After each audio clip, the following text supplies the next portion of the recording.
Thank you for coming along. My name is David Ray. I think I've met virtually everybody in the room now. I'm the secretary of the Colditz Society, and Patrick Gale has already suggested that I be hung up over there with the other old masters. But anyway, as I say, welcome to you all. Thank you for coming, in some cases, very long distances. And thank you also to Philips, particularly to Mr. Weston, the chairman of Philips, and more particularly to Michael. We seem to be moving to a bigger room every time we meet. Just shows the way in which we're growing, I suspect. But this is a lovely room, and very appropriate. Michael, thank you for that. And all the work you've done with the arranging of the food and what have you. By the way, of course, you'll be holding a sapapel at some stage during the course of the afternoon, as he's your security officer here. Other members of the... Michael, of course, was the newsletter editor. Other members of the committee are here. David here with the camera. Patrick Gale, and Adrian Simmons, both in the front row. Also, delighted to see no less than 4 members of the Colditz Association here. John Davis at the back, John Hoggard and Kenneth Lockwood at the front, and of course, most importantly, Tommy Catlow here. Very strong nautical taste flavour to today. We've had the RAF, we've had the Navy, Royal Navy, we've had the Army, and it's high time we have the senior service here, and we've got them with a vengeance, which is lovely. Anyway, enough of me. You've come here to hear Tommy. He'll speak for about 40 minutes, and then he'll answer any questions that you've got. Then there'll be a short period for society business, and then we'll get stuck into the food. Tommy was playing for the Royal Naval College Dartmouth in 1931 against the Admiral's 11. And he was bowled by a gentle lob from Lord Jellicoe. And with his future stretching in front of him, I think it was a pretty shrewd career move, actually. He talked about his capture, about his time in the naval camp, Sandborstel, and of course his time in Colditz as well.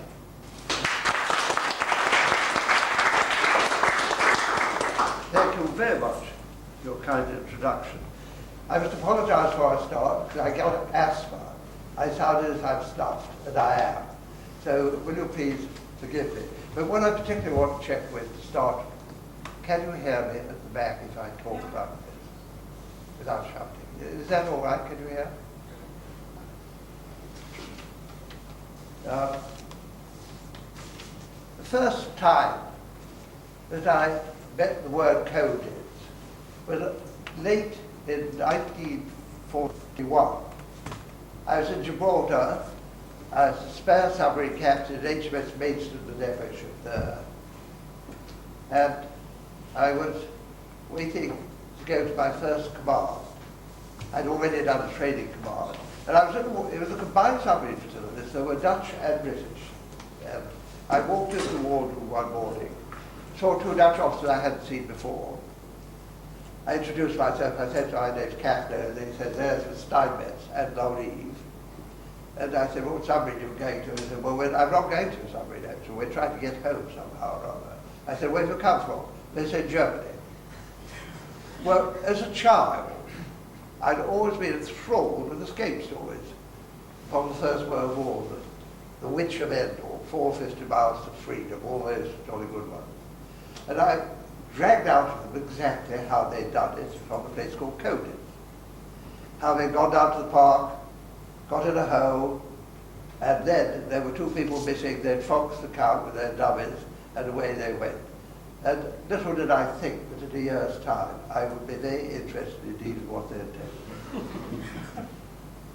About a few months later, and actually precise, the 15th of February 1942, I was standing again in the wardroom of HMS Maidstone, and a signalman came in a hurry, handed me a signal, and said I was required at Malta as soon as take command of the submarine there.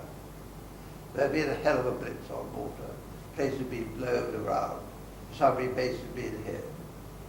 So, by chance, there were 20 Wellington bombers sitting on the tarmac in Gibraltar that morning. They'd flown out overnight. They were loaded to the gunnels with food because Malta was starving. Corned beef, tomato sauce, baked beans, a lot. And absolutely full load. And I was put unfreighted one of these to my weight, plus 15 pounds, which is all I was allowed to take with me. And I turned up that night to be transferred to Malta. I went to the briefing, first of all, and it was foul. The weather situation was appalling. There were storms all the way from Jim to Malta. I get down there and I get into that little hole in the middle of the Wellington bomber, just underneath the Astro hatch, surrounded, I suppose, all the packing cases and things. And we took off at 5-minute intervals for Malta. And the weather really was bad. We were dropping like a stone at one moment, climbing up the next, and screaming away. And this went on for several hours, and I noticed something different. I noticed there was a change in the engine name. And I realized he'd stopped one engine.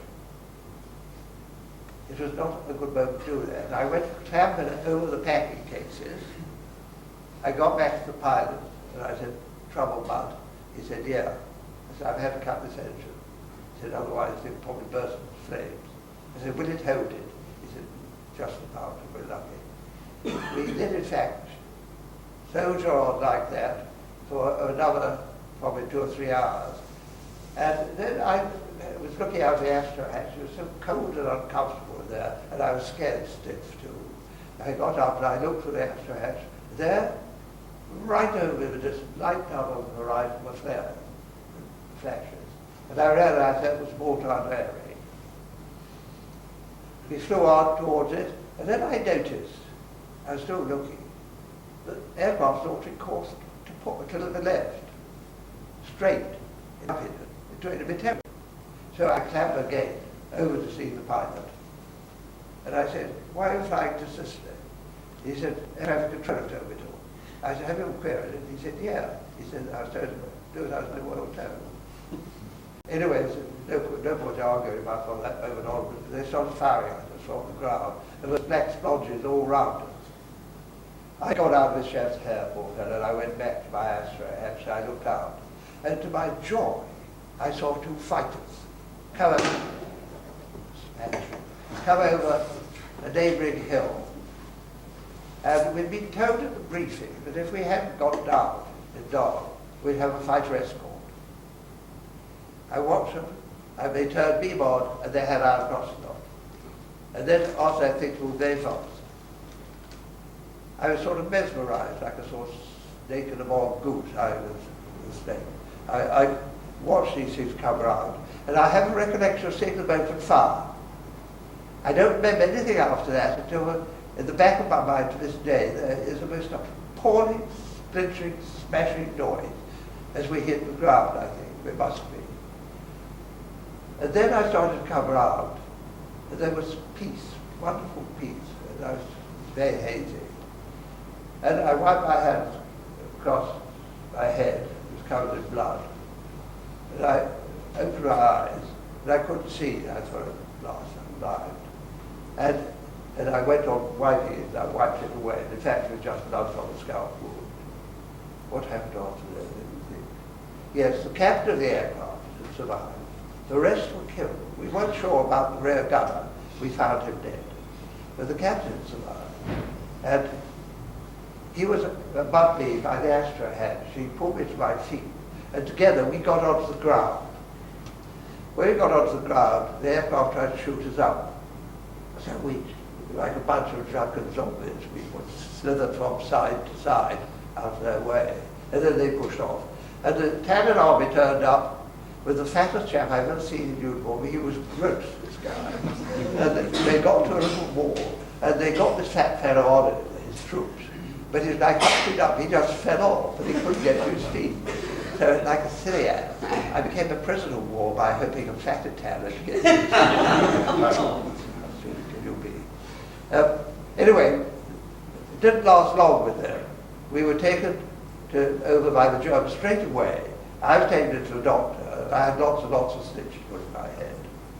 And he said, I'm sorry, we're a bit short of anaesthetics except for really important things, but I'll give you a couple of good slugs of snaps. He spoke good English, he'd been to the hospital, and he stowed me up. And then he said, Baron von somebody, I'd never discovered this guy's name, who commanded the fighter squadron there, wanted to see me. And that he spoke very good English, he'd been at Oxford before the war. I was led along, he was loaded in the Austin's mess. It was essential, he'd be sent essential away. I was on a chair, I wondered what the hell was going to happen. And I was also a bit fuzzy still. He said, I do want to hear from you, if you could tell me, what would have happened to my second in command? He was shot down yesterday. He was seen to parachute and probably hit the sea. Would he have been picked up? And I said, the odds are, yes. If he weren't being molested, the rescue works with guys. I said, how are they marked? I said, we only came to a fast patrol boat as far as I know. So he said, oh, that's fine. Do you want anything to eat? I said, hadn't thought about food. He said, try to make an egg. I said, I would. He got that for me. And he said, anything you want. He said, I sympathize with you. He might have to edit this. And he was absolutely delightful. It's a strange thing to say. He shook me by the hand and said, this is very bad luck. But there is a camaraderie between fighting men.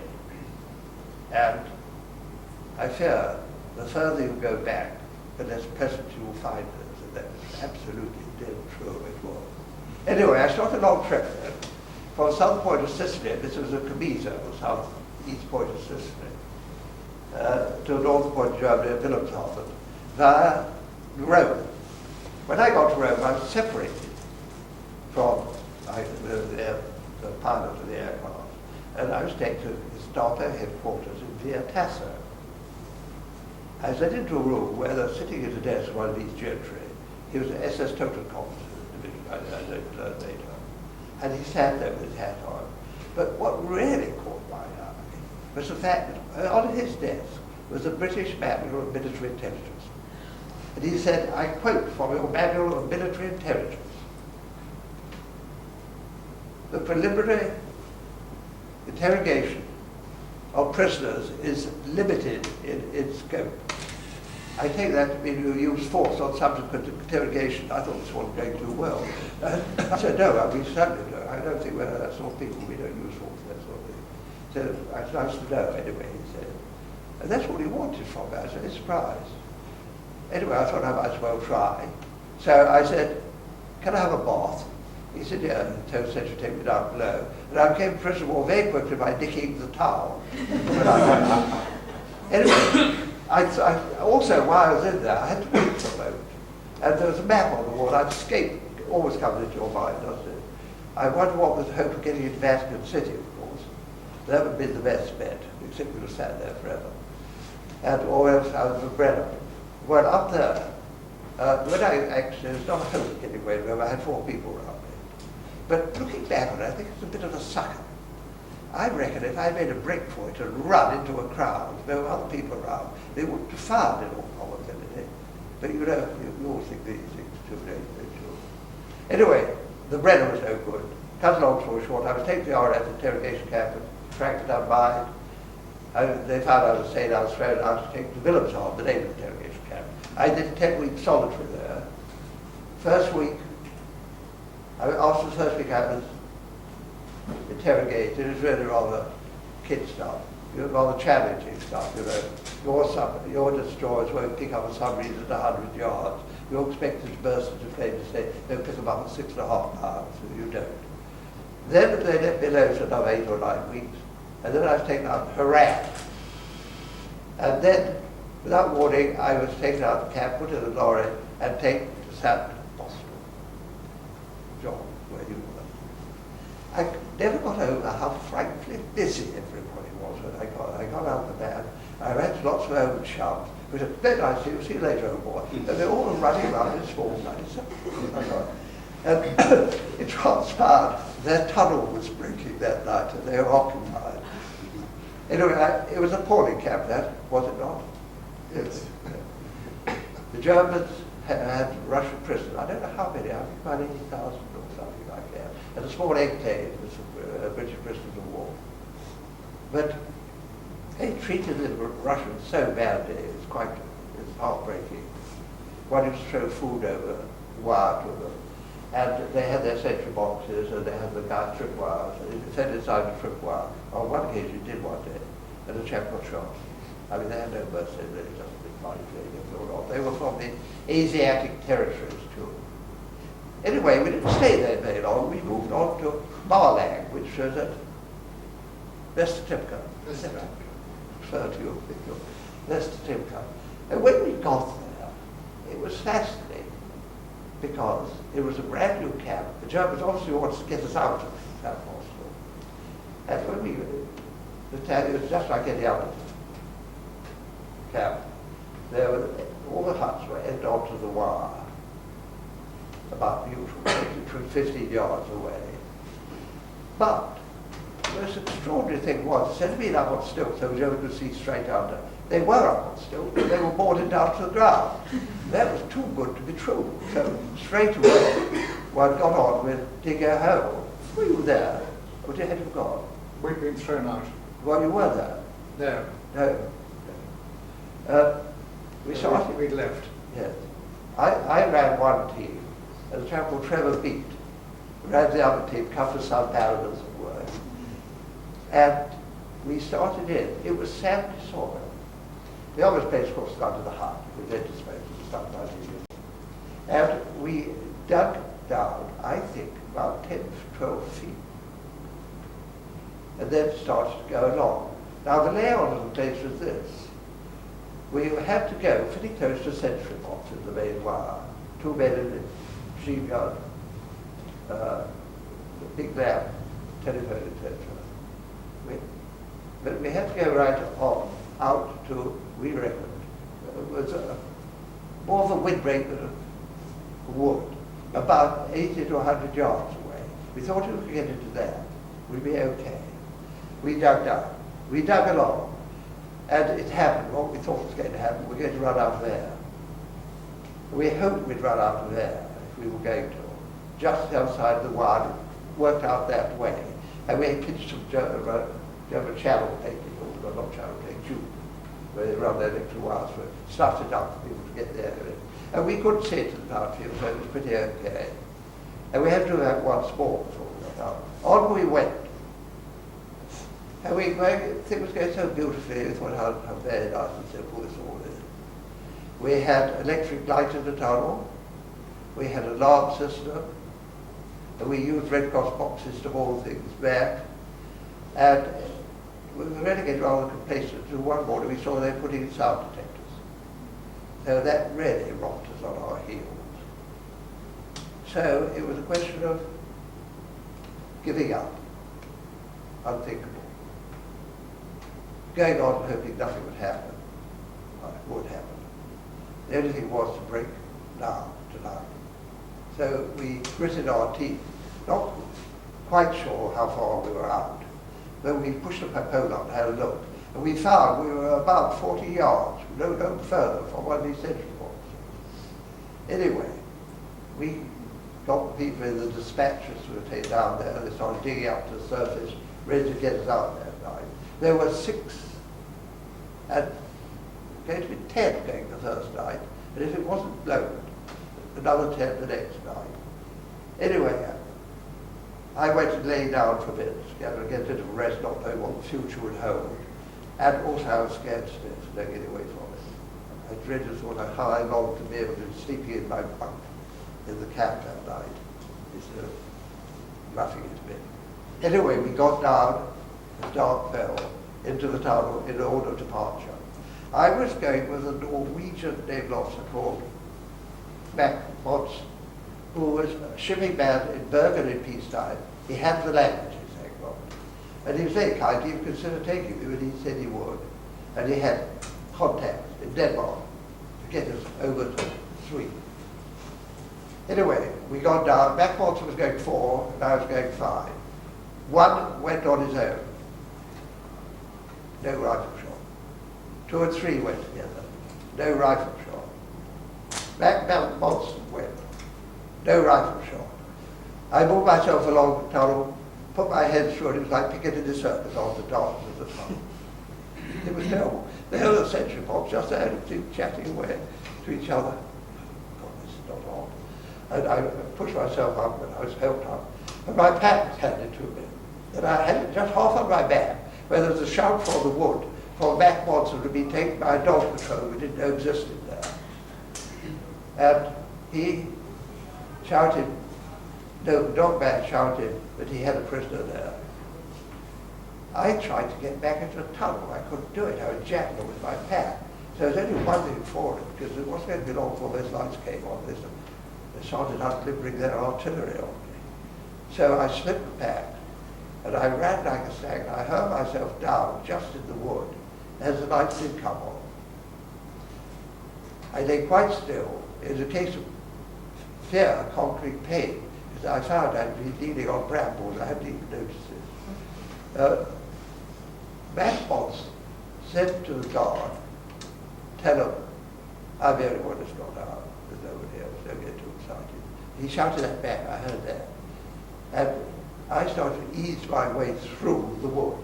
I got through, and I distanced myself from the camp. It was looking like a Christmas tree. Our plan was that we would go to a place called Schiessel on the main Hamburg-Bremen line, pick a train, go to Hamburg, Hamburg to Flensburg, up on the border, find our way out to Flensburg. I did that. I got Schiessel. I went to the railway station. I got there just right, actually, by sheer chance. About 5 or 6 in the morning. The light was on in the bookie office. I thought, oh, lucky boy I am. So I went there, there was a couple of other zombies there. And I got a ticket and got on the train. I got to Hamburg. Now, at Hamburg, we'd been told by the Dutch workers still in the camp that there was a Colditz agency which ran a fish lorry from Eschborg on the west coast of Denmark to Hamburg and anything else they wanted to run. And there was a chap there, Arthur Hats or something like that. They went to a cafe in Hamburg, a red light or something. Anyway, I thought first thing was go and have a look at this place. And I did, and I found it, and it had been boarded up. So there might have been something to it. However, I then went to the station. I saw this train at an hour or so, going up to Flensburg, so I booked a ticket, and disappeared out of the station. All 7 stations, you're inviting attention if you go to a station. Anyway, I got to the train, it's full of troops going north. I had no trouble, it seemed to take a very long time. It stopped everywhere, of course, so we didn't get started with services. And ultimately, I got to Flensburg. I get out of Flensburg, I follow a bunch of people into an unnamed town in the dark. They have their little torches, they disappear, they filter off. And I find myself alone in the big city. So I go to back garden, sleep underneath the rabbit hutch until dawn next morning. And then catch a train, Bardhof, back to the station. I get given a ticket by the man who gives money.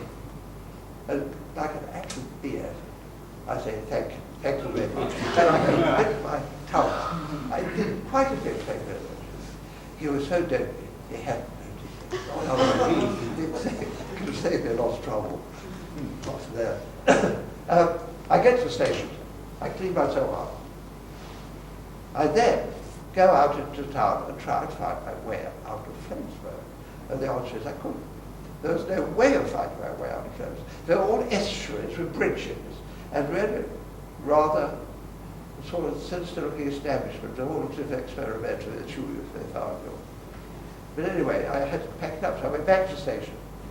And then I went to sit in the waiting room again for a glass of beer. And my cover was that I was a Danish free volunteer worker, going back to sanatorium in the north of Denmark with tuberculosis, and I had a blood-stained handkerchief in my pocket. A man came and sat in front of me, and he said something to me. I said, I'm afraid I'm Danish. I don't speak Danish. He said, I'm Danish too. So that's where my blood-stained handkerchief came. I coughed in his face, produced my blood-stained handkerchief, he said tuberculosis, and linked it. So I went down, sat in the loop for some time, so this piece come to me again. And I then thought the only thing to do is to get into a train and go south to come to the station. So I got to the train and went south to a place, and this little halt called Bartoloop. 1 or 2 people got out, strangely, I got out. And as soon as they were just outside, I nipped into the field, crops hadn't been cut. I lay in the middle of the field rested. I'd been on the go for quite some time. And I thought I'd travel by night, lie up by day, and I did that for a few days. What was beating me, surprisingly, was lack of water. There were no streams in that part of the world, as far as I could remember.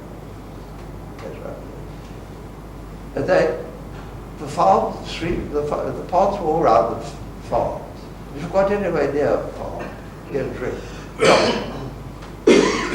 Anyway, after about the third day, I thought, oh damn this, I must get very close to the frontier now. And I lay up in a very big hedge, and I thought it was a road. I wasn't quite sure beyond it. It was a terribly thick one. And I burst my way through it, and there was the frontier road. I didn't know it, I was standing on it. And there was a man with a gun. So he said, what was I doing? And I explained about being a volunteer working in a sanatorium around a place called Falsborough, of course, something along the road. And he came a bit close, and I coughed his face, produced a blood-stained handkerchief, hit me up the arse with the butt of his rifle and said, loose. So I loosed along the road, not sure what to do about it. I went round a corner, and I was out of sight of that guard, and there's another one further down the road, on the road, looking the other way. On my right, I noticed a prisoner of war working in the field in Germany still. So I burst my way through, and I said, I'm British prisoner of war, will you help me? He was a Pole without a shadow. He hesitated, said, follow me. I followed him. He said, give me, leave me 20 yards, 30 yards down. So I followed him. He put me in a loft, hay loft. He said, go right over to the top. He said, and he brought me milk, he brought me eggs. He kept me there for about 36 hours. And the following night, I heard a little noise about midnight, which playing. And he came in, I crawled over the top of the hay. He said, there are people looking for prisoners around here, you will have to go. So I came down, joined him. He led me out to the frontier road. And he said, there's a sentry there. There's a sentry there. And opposite there's a dry ditch. Sights a bit over there now. You get in there, and you should be okay to ease your way gradually. So I did this. I said, won't you come with me? He said, no, they'll shoot me again. They won't shoot you, you've got German prisoners. So on I went. I crawled my way very, very slowly. There was a guard on the right started shot to his chum on one occasion. He put his torch on. I froze. I was frozen anyway. And on we went until I found myself in wood. I got up. And I gumshoed away through this wood until suddenly I saw that body right back in. And I stopped. Absolutely frozen still. I was horrified. He stayed quite still. I stayed still. I moved slightly sideways. He didn't move. I went towards him.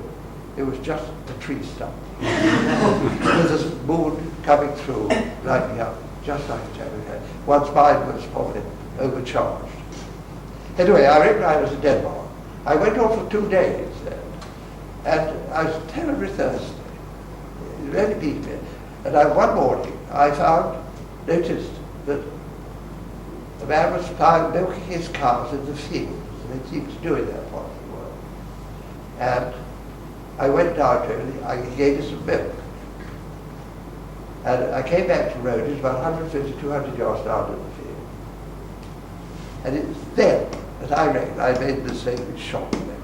He had a bike, and I ought to have nicked that bike. I never did nick that bike. It's always rather haunted me.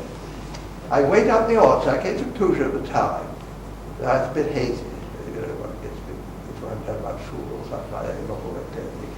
I felt possibly that when he came back, he would set people on there, would create chaos behind the banking account. But really, I'd have a kid in his milk off. I could be 10 miles away, that was distant. But I wasn't thinking there. Anyway, soon after that, I saw farmhouse. I thought, which now it must be something fairly safe. Walked into it, they were terribly nice, they sat me down, and I was tired than I thought. Undoubtedly, I just dropped off. The next thing I remember was a Danish policeman standing by my side. He spoke quite good English. He said, "You have come to the wrong house." He said, "There are German settlers who've been moved up from Flensburg." So he took me away and said, "I shall take you, feed you up, give you a good lunch with some loyal Danes." Can you? Waiting room, where he reckoned a loyal Danes, sir. And they gave me a terrific lunch, gave me everything I wanted. And I said, "Looky, why can't I break away from you now and run for it? You probably won't catch me." He said, "Because at this time in Denmark, we have a considerable measure of control with our own people. The Germans haven't taken us over." And he said, "They're looking for something like this. If I get away from you, if I get away from you, if you get away from us, they'll make this excuse to take us over completely." So I quite understood that. I spent 10 days in the female section of the civil jail in a place called Ormodor on the east coast of Denmark. I didn't see any of the ladies there. I'm sorry, sir. Then they came for me from Malta. They were fairly ugly-tempered, I thought, but they didn't have much chance to do anything to me on the way.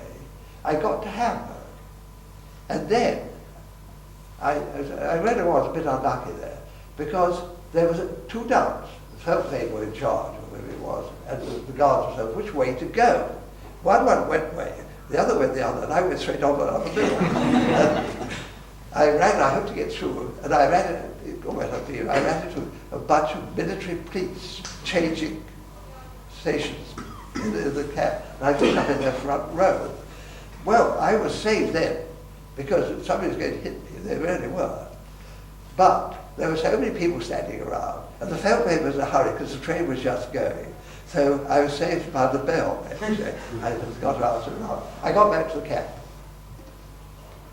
And I did what was the usual statutory, 1 to 4 weeks or 2 weeks, sorry. I did that. And I was allowed back into the cab.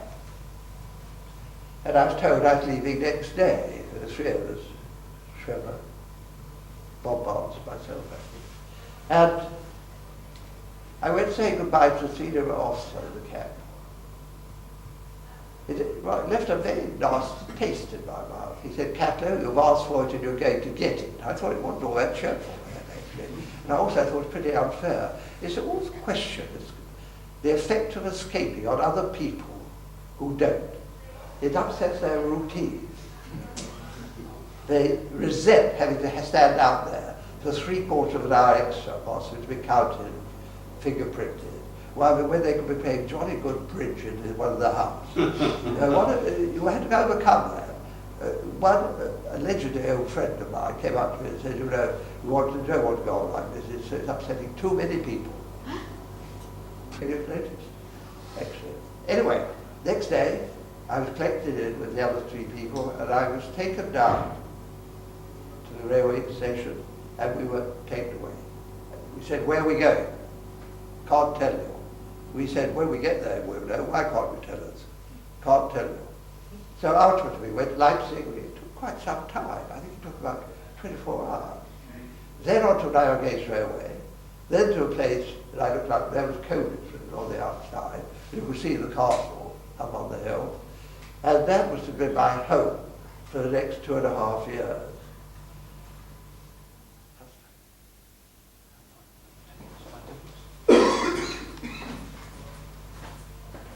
I'd finish up by giving you some of my personal recollections that I've gleaned from Colditz. I started with Steinmetz and La Rive, and I felt it very right at some time I should have a go at using the way they got out. But they were lucky, because the main thing was to fox the Count back. They'd had dummies. They didn't exist any longer. So I tried with a very tall chap called Rex Harrison, who was about 6'8", he was the best, and a medium-sized man called Dominic Bruce, 5'0". And Rex had one of these big greatcoats, Polish ones, came down to his ankles. And we used to practice trying to get Dominic Bruce to sort of toddle along inside but it was really rather like a bad conjuring trick. From time to time, he'd appear and disappear again. So we gave that up. There was no hope in that anyway. We got a lot of laughter out of it. Mike Signer. Mike Signer, in my opinion, was an amazing man. He escaped and lived in Poland for some time. He was indomitable at the camp. He never was without something to do, and he was so resolute he was going to get out on his own. And it really, I think, drove him to his death, and I had the misfortune to see it. We were walking around the park. I was walking with somebody, and Mike was on his own, and he suddenly went to the wire, climbed to the top, jumped down. The guard with the gun came and found him, and it was a misfire. He knocked him down, and he lolloped away to the wall. A machine gun opened up on him, and that was the end of Mike. But he stands at the top of my list of very important. Actually, I was something to bravery too. We had a chap called Charlie Upper. Charlie Upper was a sheep farmer in South Island, New Zealand, quiet, unassuming, and courteous. He never showed any signs of the fire which got him his VC. Unless you mentioned Italians to him, he hated them. They glowed like a neon sign. But the interesting about him was he's the only combatant officer ever to have a bar to a VC, which he got for something conspicuous, outstanding bit of bravery he'd done later in the war. He got something in North Africa. A few days before we got relieved, we were out of fuel, and we were allowed out of the camp on parole to get wood. We were marched out and they broke us off, and we were dismissed in a place at some space at the entrance of the wood. And I went walking with a chap called George Young. And we were so interested in our freedom and the sort of how, we chatted and chatted, till suddenly we realized we were lost. And we had to assemble at such and such a time. We couldn't find it. When we got there was nobody there. So we hurried back to the castle. I beat on the door, and they opened it and let me in. Never did I think that I beat on the door of Colditz Castle asked to be allowed back inside.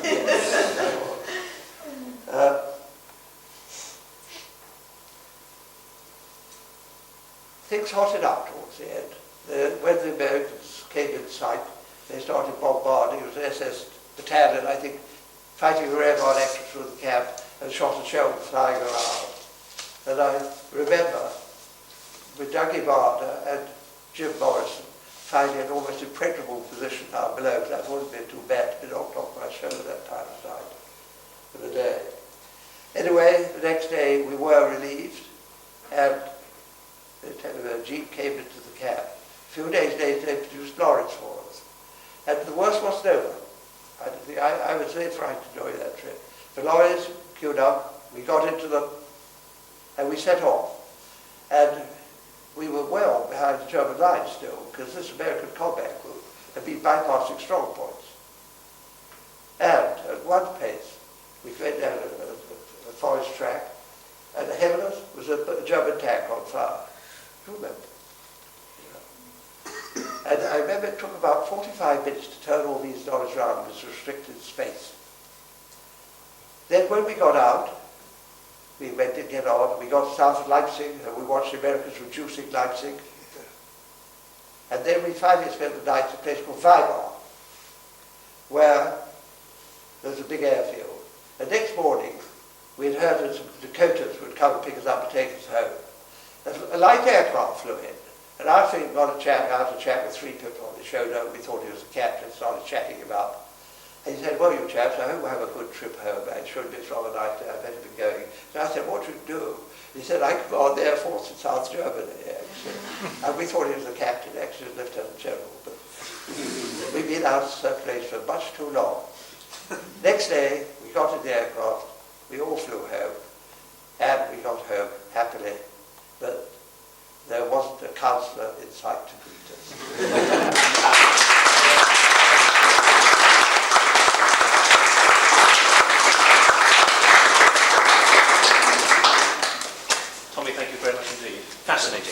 What a memory.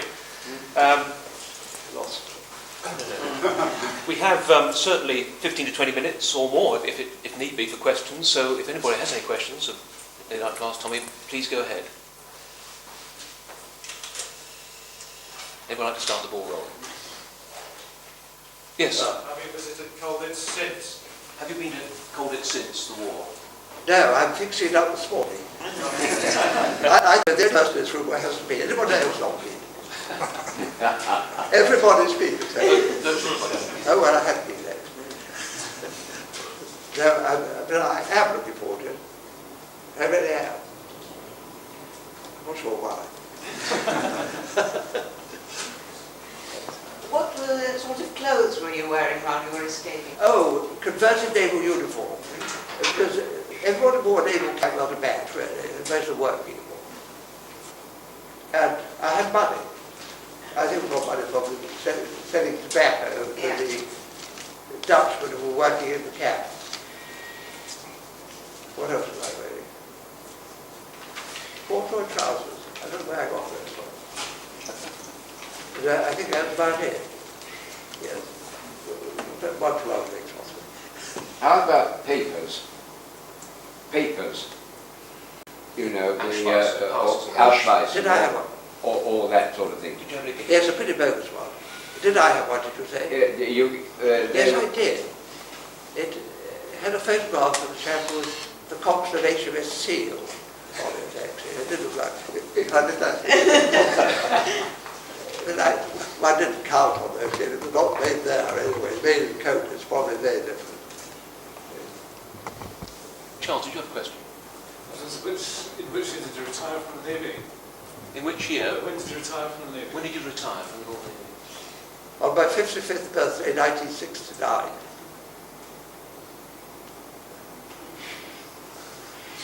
Yes, that's right. Yeah. Who did you mess with in Colditz? If you could stick with the George Navy. Sharp. Oh, yeah, yes. Brigadier Anderson. Whose son Yes, is here. that's how he's asking. RAF, squadron leader. Stevenson. No, McCall? Not McCone, no, the other one. Anyway, him, Simon Harcoe, and a Frenchman, the Premier, Anglo-Noble Premier class. Because I was learning Russian. René Barnett. Right? René Barnett. No, not René Barnett. Not the French. No. Right, Yes. no. But I was trying to learn Russian at the time. Joe? You were in Marlag and Colditz with Walter Purdy. Yes? Do you remember much about Walter Purdy? I do indeed, and I forgot to say something, but the so-so gave away a tunnel I was working. I had it down here. I was forgetting something, I'm sorry. Purdy, yes. I was getting out of the tunnel one day, and Purdy happened to be walking by. And it says, when did you send me? I did, yes. Thank you very much indeed. It said when he made the remark, I think the Marlag boys are at it again. I didn't like Purdy. That's recorded in Ellison Platt's diary. What you've just said is recorded in Ellison Platt, Reverend Platt's diary. Is it? Yes. Is it? If you go I never read that. If you go to the Imperial War Museum and ask, I'll talk to you afterwards about it if you like. Oh yes. Yeah. Thank you. But I have found his widow and Joe has found his widow. Who's the widow? Yes. yeah, and Purdy. his son. Purdy. Yeah, And the son, yes. She must be fairly old.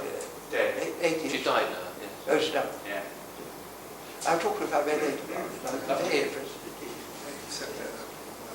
sent me that stuff. Well, you obviously were disappointed with the attitude of the senior officer at Marlag. Yes. Now, I'm not the only one either, not of Marlag, but senior officers in Colditz.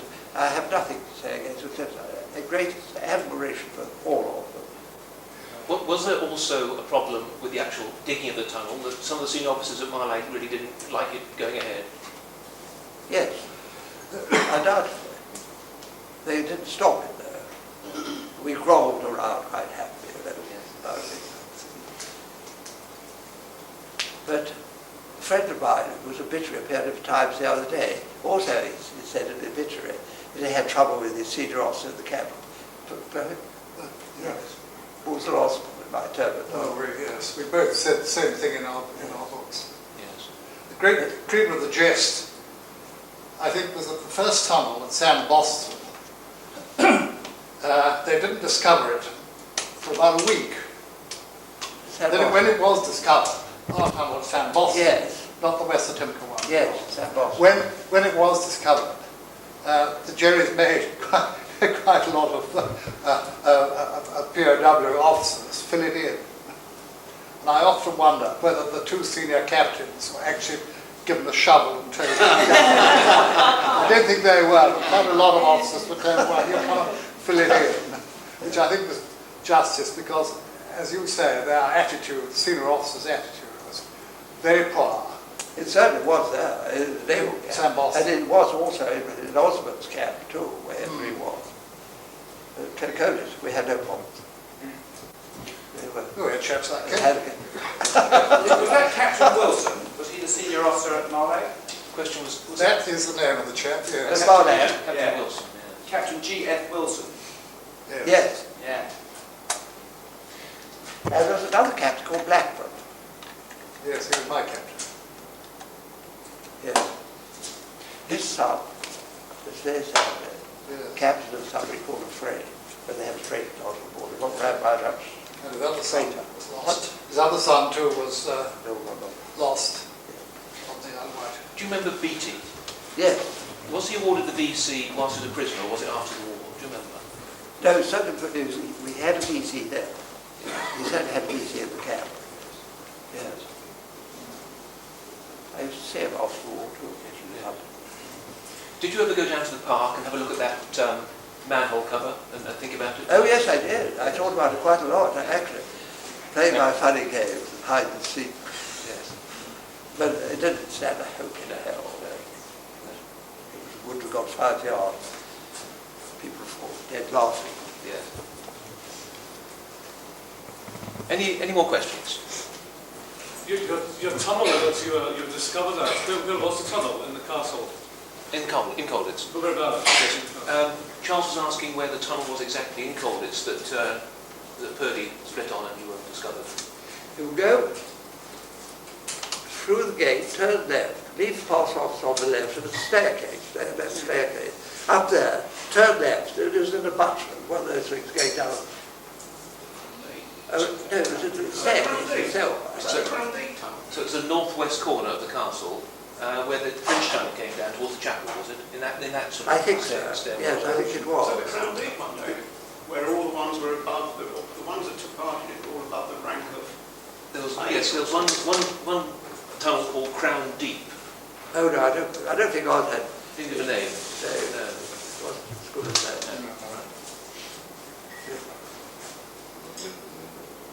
Which one it was? Yes. I'm going to say, during the war, when the castle was used as a war camp, what happened to the villagers at the bottom of Colditz? Because when I was there, they told me they thought it was a lunatic asylum. The question was, what happened to the people in Colditz, the townspeople during the war, as far as you know? Nothing about it whatsoever. The townspeople. There's minimal contact, of course, with the They had townspeople. no contact. At least I personally had no contact. I don't even went to the dentist in the town, I don't think. No, I didn't ever. I went to one of the camps. Some of the houses were taken over by the guard company, the officers. And some of them stayed in hotels. But they kept their note. I mean, if I can just interject for a moment, the lady who worked in the castle, who's now still alive at the forge, she had to go through 4 checkpoints, she told us, and she was not allowed to look up at the windows of the prisoners when she went in. There was no contact allowed at all. So what rumours went round to the village as to what was happening there? I mean, that it was a lunatic asylum and they went in there. Because what they're saying is, did the villagers know that it was a prison of war camp? Because she said that they thought it was a lunatic I'm sure. asylum. It must have been. No. I forgot something. Okay. I might sort of just fill in. The only time that I really thought I might get out of Colditz, I completely forgot to mention this. One day, somewhere towards the end of 44, I noticed a lorry driving into the other side, turned around and back up to the farmhouse.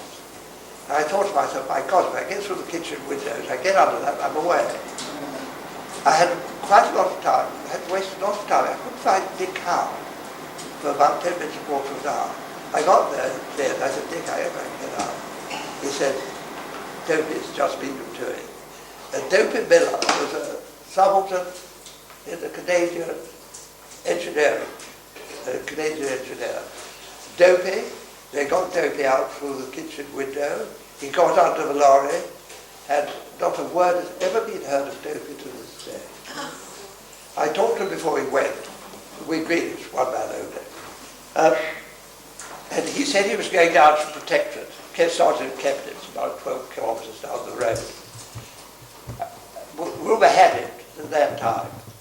The Gestapo were very, very quick on the draw, and they were quick on the trigger too. And I imagine it probably was killed. Did you ever hear any more? No.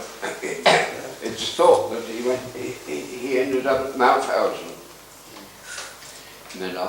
Yes. His name is at Bayeux in France. It's on the memorial on the other side of the road, that the bypass they made around Bayeux, the Americans. There's an official Commonwealth War Grave cemetery, and on the memorial on the other side, his name is mentioned there. Which cemetery? That's not the same one. You find it is. I'm not sure. I think I've heard that. I can't think of it. I'm not sure it's the same chap. Sometimes. I don't know. He was captain of the GF, wasn't Miller. he? Yeah. And therefore he wouldn't. Yes. Must be another. Don't forget we had two Millers. Yeah. Yes, Dusty and There Dopey. was Dusty and Dopey. Well, the Commonwealth War Grave Commissions think it's him anyway, because I wrote to them and asked him where the grave was, and they said his memorial is on that side of the road. Where is it, David? At Bayeux. I don't know why it's there. Bayeux? I don't know why it's there, but yeah. Rumour had it that he was liquidated down in Vienna or something. Well, that's right, in Austria, in Mauthausen. I always had a feeling he'd been.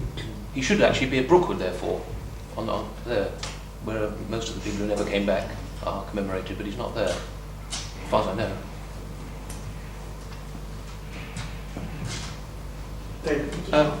Yes, well, yes, all right, and then Brian, yes, Graham. So when you were in Marlag, did you come across Admiral Place? No, he hadn't got there. He arrived after I left. I knew it later. In Korea, I knew it. But he was flying as a pilot. Oh, right, yes. A make-alert pilot. Number 3 in the wing. Right. So, did you have any involvement at all in the glider? Glider? Were you involved at all in the glider at Colditz? Oh, in a sort of occasion, I think I was up there sticking bits on or something. I think I did a stint, a sort of stooge stint, probably. I do remember it, because I must have done something up there. Probably not much good. Markham. Did you also had some contact with the Dutch Navy officers? Yeah. Did you have any contact in Colditz with any of the Dutch naval officers? That's from one of our Dutchmen. Yes. Oh, yes. Yes. I did, yes. Bear Crowley, Okay. who I met after the war, actually, in Gibraltar. Yes. He was a Dutch cruiser, and I was a cruiser there too. Yes, I think he's the only one that comes to mind. Yes, I think he is. How about Charles Dalvander Crab? Del van der Kroon. Yes, I remember him, yes, I do indeed. And Frankie Steinmetz? Steinmetz. Steinmetz. Well, of course. Well, not the same Steinmetz. I'm sorry? Yes, there's only one, wasn't there? Yes, Yeah. the one you met. Oh, yeah. That's the only time I met him so far. Yeah. But I got letters from him the other day. I look forward to meeting him. He lives in England, doesn't he? Yes, he does, lives near Yeah. Taunton. We thought, Tom, you'd ought to have a copy of this. It's called The True Glory, the Royal Navy, 1914 to 39 by Max Arthur. Signed by the author. And signed by the author. So we've got it. Well, eventually come. Right. Thank you very much. Thank you very much. Very, very good book. Thank you. Very much.